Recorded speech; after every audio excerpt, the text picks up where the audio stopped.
حضور نے خود تعلیم دی ہے اپنے وسیلے سے دعا مانگنے کی. حضور کے آنے سے قبل بھی حضور کے وسیلے سے دعا مانگی جا رہی ہے. حضرت آدم علیہ السلام نے اللہ سے کچھ کلمات جو ہیں وہ سیکھ لیے. قرآن مجید میں اللہ تعالیٰ ارشاد فرماتا فَتَلَقَّى آدَمُ مِن رَبِّهِ کلمات، کچھ باتیں کلمات حضرت آدم علیہ السلام نے رب سے سیکھ لیے.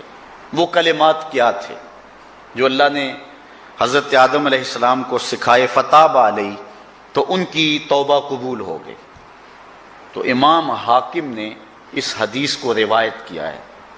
امام بخاری اور امام مسلم جن شرائط پہ احادیث لیتے ہیں، حضرت امام حاکم بھی انہی شرائط پہ حدیث لیتے ہیں، اور جو ان سے احادیث رہ گئی ہیں ان کو امام حاکم نے اپنی مستدرک کے اندر درج کیا ہے. انہوں نے اس روایت کو بیان کیا ہے اور اس کی علماء نے تصحیح کی ہے کہ یہ حدیث صحیح ہے.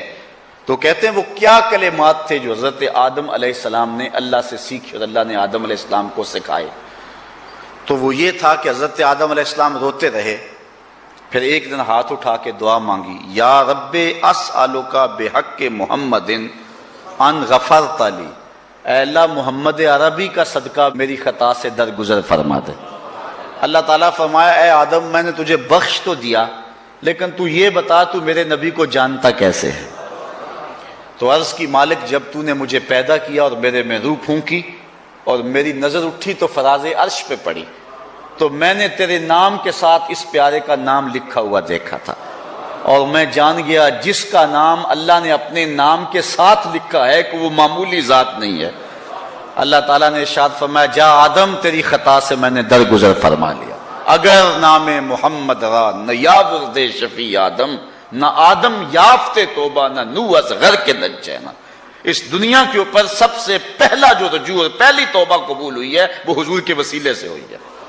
یہودی بھی حضور کے وسیلے سے دعا مانگتے تھے. حضور کی عمر ابھی بچپنے میں ہے تو بارش مانگنا ہوتی تو کہتے ہیں اللہ اس گوری رنگت والے کے صدقے سے بارش نازل کر دے. اور آقا کریم نے اپنی زندگی میں خود بھی اس بات کی تعلیم ارشاد فرمائی.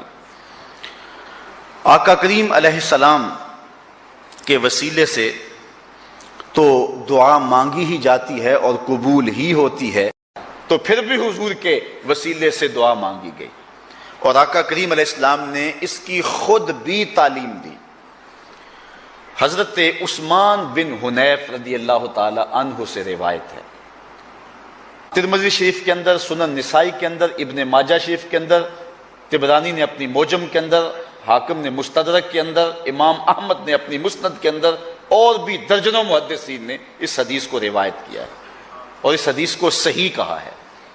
حضرت عثمان بن حنیف رضی اللہ تعالیٰ عنہ اس کی روایت کرتے ہیں، کہتے ہیں ہم حضور کی خدمت میں بیٹھے ہوئے تھے کہ ایک شخص آیا جس کی آنکھوں میں روشنی نہیں تھی.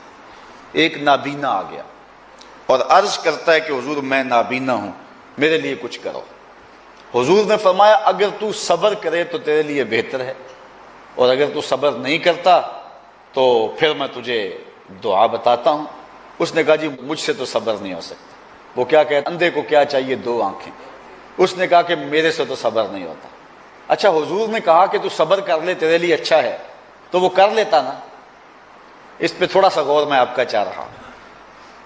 ایک خاتون آئی، اس کو مرگی کے دورے پڑتے تھے، تو آقا کریم کی خدمت میں عرض کی کہ حضور میں مرگی کے دوروں میں مبتلا ہوں، اور جب مرگی کا دورہ پڑتا ہے تو میں گر جاتی ہوں اور میرا سطر بھی کھل جاتا، اور عورت ذات ہوں، میرے لیے دعا کر دیں کہ مجھے مرگی کے دورے نہ پڑیں. حضور نے فرمایا اگر تو صبر کرے تو تیرے لیے جنت ہے. اگر تو صبر کر لے، میں دعا نہیں کرتا تو صبر کر لے تو تیرے لیے جنت ہے، اور اگر کہے تو میں دعا کر دیتا ہوں مرض ختم ہو جاتا ہے. اس نے کہا میں صبر کر لوں گی، لیکن اتنی دعا کر دیں جب میں گروں تو میرا سطر نہ کھلے.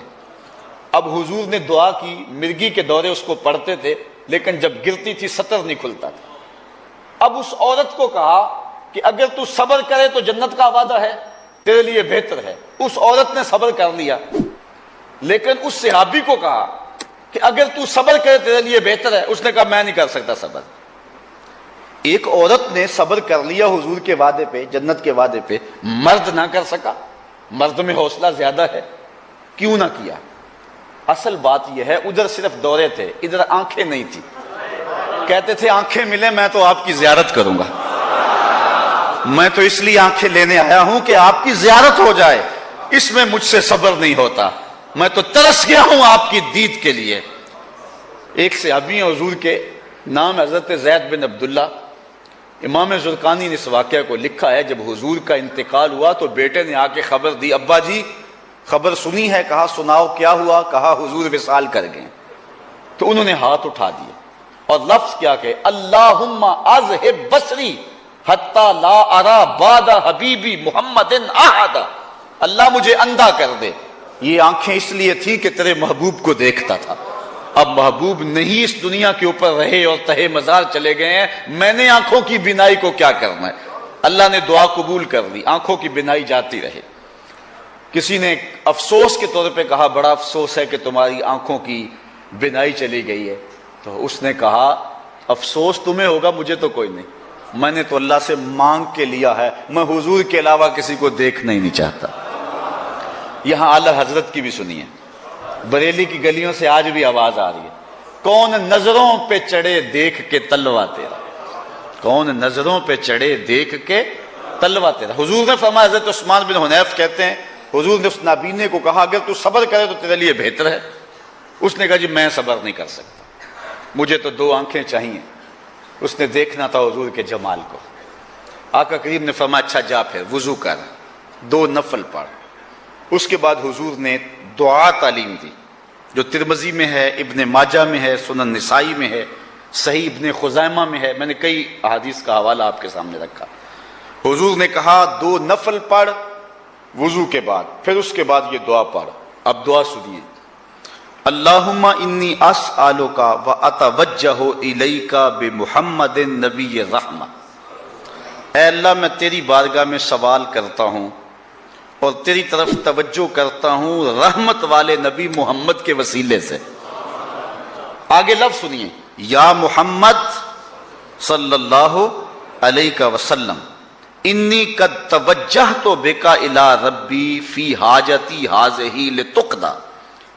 اے محمد صلی اللہ علیہ وسلم میں آپ کے ذریعے سے اللہ کے حضور اپنی یہ حاجت پیش کرتا ہوں، میری حاجت پوری ہو جائے. اللہم فشفعہ فی، اے اللہ اپنے نبی کی سفارش میرے حق میں قبول فرما لے. یہ حضور نے اس کو دعا تعلیم دی. حضرت عثمان بن حنیف کہتے ہیں کہ وہ نابینا چلا گیا، تھوڑی دیر کے بعد واپس آیا تو اس کی آنکھوں میں نور تھا، اس کی آنکھوں کا اندھا پن ختم ہو چکا تھا.